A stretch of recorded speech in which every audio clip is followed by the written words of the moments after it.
राम राम शेतकरी मित्रांनो, पाहुयात पिंपळगाव, बसवंत तसेच सोलापूर येथील आजचे म्हणजे दिनांक 19 नोव्हेंबर 2024चे कांदा बाजार भाव.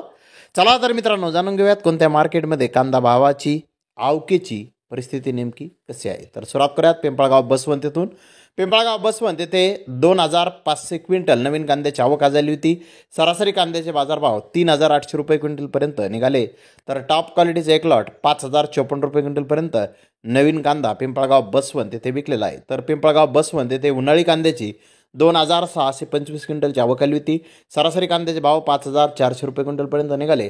तर टॉप क्वालिटीचे एक लॉट 6700 रुपये क्विंटलपर्यंत जास्तीत जास्त पिंपळगाव बसवंत येथे उन्हाळी कांदे विकले आहेत. तर सोलापूर येथे 400पेक्षा जास्त कांदा गाड्यांची आवक झाली होती. डबल पत्ती नवीन सुपर क्वालिटीचे कांदे 4600 ते 5200 रुपये क्विंटलपर्यंत विकलेले आहेत.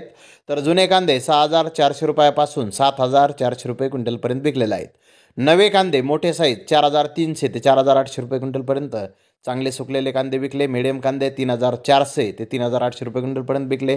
गोल्टा 2000 ते 2500 रुपये क्विंटलपर्यंत विकला. गोल्टी 1000 ते 1800 रुपये क्विंटलपर्यंत आज सोलापूर येथे कांदे विकले आहेत. तर धन्यवाद मित्रांनो, आपण माझा व्हिडिओ शेवटपर्यंत पाहिल्याबद्दल. व्हिडिओ आवडल्यास लाईक करा, शेअर करा.